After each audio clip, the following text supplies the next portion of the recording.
Hello friends, how are you? I hope બધા મજામાં હશો. તો આજે આપણે એકદમ ઇઝી અને 5 જ મિનિટમાં બની જતી તરબૂચની કેન્ડી, હા ફ્રેન્ડ્સ, વોટરમેલન કેન્ડી બનાવીશું. તો આ રીતે મેં વોટરમેલનને સરસ રીતે વોશ કરી અને આ રીતે રફલી કટ કરી લીધું છે. તો તરબૂચના બી કડવા નથી લાગતા, એટલે બી સાથે જ આપણે એડ કરવાનું છે તરબૂચને, અને તમારે કાઢવા હોય તો કાઢવાના.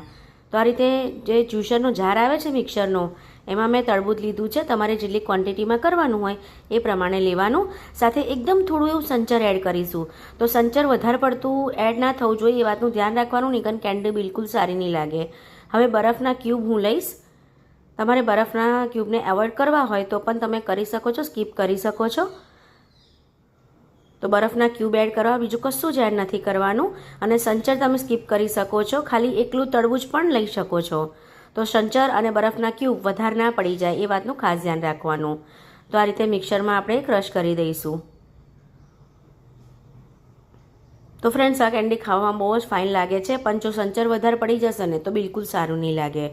તો એ વાતનું પણ તમારે ધ્યાન રાખવાનું. અને બરફ વધારે પડી જશે તો પણ સારું નહીં લાગે, એટલે બંને તમે સ્કીપ પણ કરી શકો છો. એકલા તરબૂચને આ રીતે તમે ગ્રાઇન્ડ કરી શકો છો.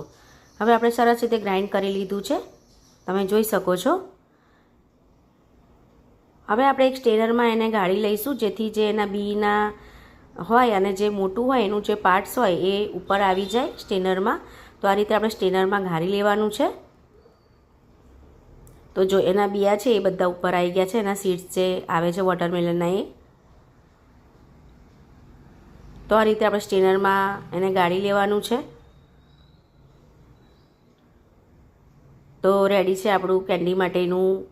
તમે જોઈ શકો છો કેટલું સરસ લાગે છે, અને એકદમ ઓછી મહેનતમાં. અને બાળકોને તો વોટરમેલન બહુ જ ભાવતું હોય, સાથે નાના મોટાને બહુને બધાને જ ભાવતું હોય. તો આ રીતે મારી સાથે મોલ્ડ છે કેન્ડીના, એમાં હું એડ કરીશ.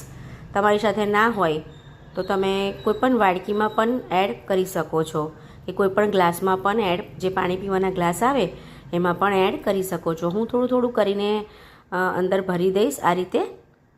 તો વોટરમેલન જ્યુસ આપણે આ રીતે ભરી દેવાનું છે. તો અત્યારે વોટરમેલન સારું એવું મળતું હોય છે. તો આ રીતે મેં મોલ્ડમાં ભરી દીધું. હવે જો તમારી સાથે ના હોય તો તમને કીધું પાણીના ગ્લાસમાં, વાડકીમાં, અથવા તો આ રીતે જે થર્મોકોલના કપ્સ આવે છે એમાં તમે કરી શકો છો. તો એમાં મેં આ રીતે 3 લીધા હતા, પણ એમાં મારે 2 જ ભરાયા હતા, એટલે હું એમાં પણ તમને બતાવી દઈશ. તો જોઈ શકો છો 2માં જ આવ્યું છે.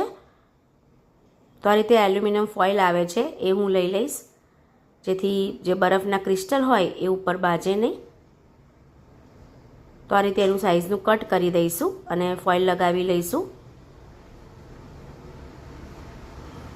અને જે નાઇફ હોય એનાથી આપણે આ રીતે થોડું એવું કાણું પાડી દઈશું.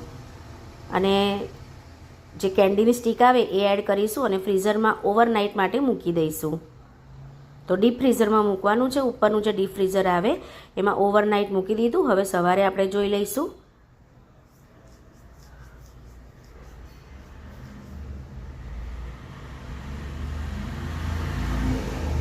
તો આ રીતે આપણે રેડી છે. આ કપ્સની પણ તમે જોઈ શકો છો, ઇઝીલી નીકળી પણ જાય છે. તો આ રીતે તમે બંનેમાં બનાવી શકો છો, પાણીના ગ્લાસમાં, વાડકીમાં તમે બનાવી શકો છો. તો રેડી છે, બિલકુલ સરસ આપણી જામી ગયું છે જે આપણે વોટરમેલનની કેન્ડી બનાવી છે. તો આ રીતે એસેમ્બલ કરીશું. તો આ રીતે એક વખત ચોક્કસથી ટ્રાય કરજો. સંચર કે બરફના ક્યુબ એડ ના કરવા હોય એ તમે સ્કીપ કરો છો, એકલા તરબૂચનું કરશો ને તો એ એકદમ પ્યોર કેન્ડી વોટરમેલન લાગશે. તો thank you friends, thank you so much, thank you for watching.